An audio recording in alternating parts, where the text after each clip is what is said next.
छुपा है तो भगवान थोड़ी प्रकट हो जाए। जैसा व्यवहार वैसा वहां से व्यवहार।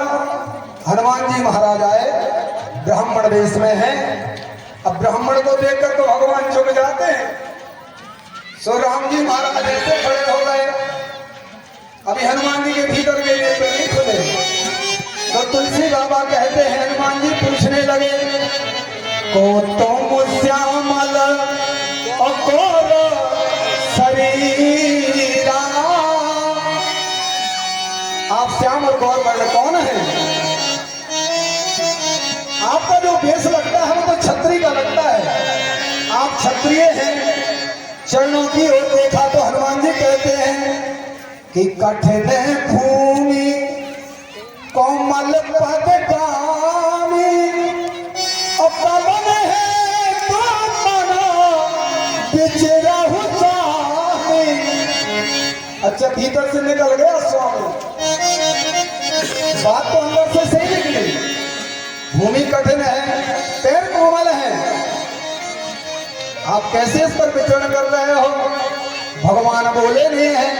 हनुमान जी कहते हैं, या इस जगत के मूल कारण आप हैं, या पृथ्वी का भार हरण करने आप आए हैं? आप अखिल लोक के स्वामी हैं, बस रूप मनुष्य भर का है। जैसे हनुमान जी के प्रश्न वैसे राम जी के उत्तर सुनो। उन्होंने पूछा कि को तुम श्यामल और गौर शरीरा, तो हर राम जी कहते हैं कि कौशलेश दशरथ के जाए, और हम पितु बचन मान बना। हम महाराज दशरथ के पुत्र हैं और उनके वचनों को मानकर ही वन में आए हैं। यहाँ क्या कर रहे हैं? मेरा नाम राम है, छोटे का लक्ष्मण है। मेरी जो पत्नी सीता, उसका हरण रावण ने कर लिया है। हरण हो गया, निशाचर हर ले गए। विप्र कहा भगवान ने, विप्र फिरे हैं हम खोजत ते ही। हे ब्राह्मण देवता, हम उनको खोजते हुए फिर रहे हैं। अब हनुमान जी महाराज ने सुना कि भगवान ही हैं, क्योंकि उन्हें ज्ञात था, बता दिया गया था पहले भगवान इस वेश में आएंगे। जब वह कहें कि हम अपनी पत्नी को खोजते घूम रहे हैं, तब हनुमान जी महाराज समझ लेना कि भगवान आ गए। इतना सुना सो हनुमान जी महाराज चरणों में गिर गए। चरणों में गिर गए तो भगवान ने उठा लिया। हनुमान जी अपने असली रूप में आ गए, सो भगवान भी अपने असली रूप में आ गए और भगवान ने चरणों में स्थान दिया। कथा लंबी, क्योंकि सुंदरकांड की कथा आपको सुनाना है। और अब हनुमान जी महाराज ने भगवान से विनय की, अपना दास का स्थान लिया। हनुमान जी महाराज ने दोनों कंधों पर दोनों भाइयों को बिठाया। एक बात कहूँ, हनुमान जी राम जी के भक्त को कहते हैं, जब से हनुमान जी मिले हैं तब से राम जी पैदल नहीं चले, हनुमान जी पर कहाँ चले हैं, ऊपर ले गए। सुग्रीव जी महाराज से मिलन हुआ, दोनों में मित्रता अग्नि के सामने मित्रता की शपथ दिलाई। एक दूसरे का सुख दुख सबने अपना बांटा। मित्र को सच्ची बात बता दी जाती है। भगवान ने अपनी पूरी कथा सुनाई और जैसे ही कहा तो सुग्रीव महाराज कहते हैं, हम भी यहाँ मंत्रियों के साथ बैठे थे, ऊपर से आवाज रुदन की सुनी, तो जो रुदन कर रही थी उन देवी ने कुछ वस्त्र छोड़े, भगवान को वह वस्त्र दिखाए गए। तो भगवान ने पहचान लिया कि ये उनके हैं। कहा तुम यहाँ क्यों रहते हो? तो सुग्रीव जी महाराज ने कहा, बाली मेरा भाई है, वह बड़ा बलवान है। एक मैसूर राक्षस ने उनको ललकारा, भाई को गुफा में ले गया। मेरा भाई 15 दिन तक नहीं आया, मैंने वहां प्रतीक्षा की। मैं समझ गया कि भाई मारा गया। लोगों ने मुझे राजा बना दिया। फिर कुछ दिन बाद भाई आया, मुझे राजा बना देखा तो मुझे मारा। मैं यहाँ विष्णु पर्वत पर इसलिए रहता हूँ, यहाँ श्राप के बस आता नहीं है। भगवान ने जब एक करुण कथा सुनी तो भगवान के दोनों भुजाएं फड़कने लगी। बाली को मैं एक ही बाण में मार दूंगा। भगवान ने सुग्रीव कहने लगा भगवान इतना सरल नहीं है। ये 7 वृक्ष देख रहे हो, ये 7 वृक्ष, अच्छा वो बलय थे, एक बाण में भेजना कठिन था। और संग में तो अच्छा उन्हें श्राप का भेजा। ये सर्प थे, सर्पाकार में थे, सर्पों का इन्हें श्राप था। खैर तो हनुमान जी राम जी के साथ तो लक्ष्मण जी हैं, तो कहा थोड़े सर्पाकार बन जाओ। तो जैसे ही बने पैर से दबाया सीधे हो गए, बाण छोड़ा ऐसा ही हो गए। उनको भेज दिया तो विश्वास हो गया। अब राम जी ने कहा जाओ बाली से युद्ध करो, मैं सहायता करूंगा। सुग्रीव ने ललकारा, तारा ने समझाया, माना नहीं। बाली से युद्ध हुआ। एक बार तो सुग्रीव जी महाराज को मारकर भगा दिया। सुग्रीव जी महाराज आए, भगवान ने कहा मैं पहचान नहीं पाया, क्योंकि दोनों भाई एक से लगते हो। बाण छोड़ देता, कहीं तुम हताहत हो जाते तो मैं कितना कलंकित हो जाती। भगवान ने अपनी बार भेजा, गले की माला पहनाई, युद्ध किया। बाली को एक बाण में मेरे भगवान ने मुक्त कर दिया। भगवान के सामने बाली पड़ा है, तारा के केश छूटे हैं।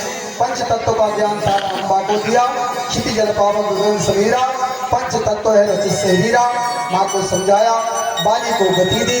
सुग्रीव जी महाराज ने दाह संस्कार आदि क्रियाकर्म किए। भगवान यहाँ चौमासा व्यतीत करने के लिए प्रवरसन पर्वत पर विश्राम कर रहे हैं, और बाली अपने यहाँ राज्य में सुख भोग रहा है। शरद ऋतु बीत गई, सुग्रीव का कोई समाचार नहीं आया। फिर लक्ष्मण जी से मेरे भगवान ने कहा कि जाकर के सुग्रीव को शिक्षा दो, वह मुझे भूल गया है। श्री लक्ष्मण जी महाराज जाते हैं, पर रास्ते में लक्ष्मण जी क्रोध से भरे थे। हनुमान जी महाराज और तारा अम्बा दोनों मिले, प्रणाम किया। लक्ष्मण जी का क्रोध शांत हो गया। कुछ टुकड़ियां तो भेज दी गई थी। यहाँ तक सुग्रीव ने स्वागत किया, भगवान के पास आया, कहा भगवान गलती हमारी नहीं है, गलती आपकी है। क्यों? ये सारे जीव जितने हैं ये आपकी माया में भूले हैं, मैं भी माया में भटका हुआ था। भगवान ने कहा जो हो गया सो हो गया।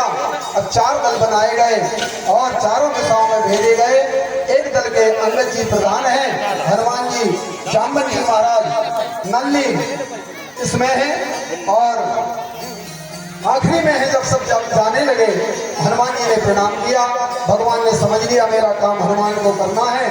मुद्रिका हनुमान जी महाराज को प्रदान की और कहा सीता को मेरा विरह और ये सब दिखाना, समझाना। हनुमान जी महाराज चले। अब जैसे जा रहे हैं, रास्ते में भूख प्यास लगी। अब भूख प्यास लगी तो सब बानर भागने लगे। हनुमान जी महाराज पीछे थे। कहा चिंता नहीं करो, कथा कहती है आपको भी डरना नहीं है। आप राम कथा सुनो, अपने पीछे हनुमान जी हैं, वे सब अपनी रक्षा करेंगे। अगर हम राम को समय दे रहे हैं तो हनुमान जी हमें भी समय देंगे। हनुमान जी महाराज ने रोका, ऊपर पर्वत पर चढ़े। ऊपर देखा तो एक जगह पक्षी उड़ रहे थे। हनुमान जी समझ गए यहाँ जल है। अंदर प्रवेश करने से पहले देखा तो एक देवी आंख बंद करके भजन कर रही हैं, उनका नाम स्वयं प्रभा है। हनुमान जी महाराज ने कहा जय श्री राम, जय श्री राम। माता ने नेत्र खोले। हनुमान जी ने कहा देवी बानर प्यास से त्रसित हैं, भूख भी है, अगर आपकी आज्ञा हो जल पान कर लें। तो हनुमान जी ने जब विनय की तो देवी ने कहा जल भी पियो, फल भी खाओ, कहाँ जाना चाहते हो? सीता जी को खोजना है। तो स्वयं प्रभा देवी ने कहा अपने नेत्र बंद कर लो, मैं वहीं पहुंचा देती हूँ जहाँ सीता है। लेकिन बानरों में एक कमी होती है, ज्यादा देर आंख बंद कर नहीं पाते। स्वयं प्रभा ने कहा आंख बंद की, उन्हें लगा कहीं दूर ना पहुंच जाए। नेत्र खोले तो सामने समुद्र था, समुद्र के किनारे पर सब पहुंच गए। अब और मुसीबत है, आगे जा नहीं सकते, पीछे जाते हैं तो सुग्रीव मारेंगे, करें क्या? दो ही प्रकार से अपनी उन्होंने मृत्यु देखी, दोनों प्रकार से मृत्यु का निरीक्षण किया, करें क्या? तो सब विचार कर रहे हैं। उसी समय संपाति ने जब आवाज सुनी तो कहा आज विधाता ने भोजन बढ़िया दिया है, हजारों बानर हैं, बहुत दिन से भूखा हूं, पेट भर लूंगा। इस तरह की आवाज हो रही थी। तो इस दल से भी आवाज आई कि देखे कौन है। देखा तो संपाति जी महाराज बड़े रूप में थे कि जटायु के भैया थे। दोनों भाई सूर्य भगवान के पास गए थे। जटायु महाराज तो लौट आए थे, पर ये अपने अभिमान में ऊपर उड़े तो पंख जल गए थे। गिरे जहां तो चंद्रमा नाम के ऋषि थे, उन्होंने कहा था धैर्य धारण करो, जब सीता वाली खोज में बानर आए तब सीता जी का पता बता देना, तुम्हारे शरीर पे पुनः पंख उगाएंगे। अब यहाँ से आवाज आएगी, देखो जटायु महाराज कितने धन्य थे। जटायु की बात सुनी तो संपाति जी कहने लगे डरो मत, मेरे पास आओ। पूरी बात सुनाई। जटायु महाराज को चोंच से भरकर समुद्र के जल से तिलांजलि दी और कहा चिंता मत करो, गीत के मैं वो गीत हूँ, मेरे पंख नहीं है पर आंख तो है। गीत की अपार शक्ति आंख में, पंख माने पंख दो में होती है। मैं पंख से मदद नहीं कर सकता पर आंख से मदद करता हूँ। अशोक वन में रावण के यहाँ लंका में सीता जी अशोक वन के नीचे बैठी हैं।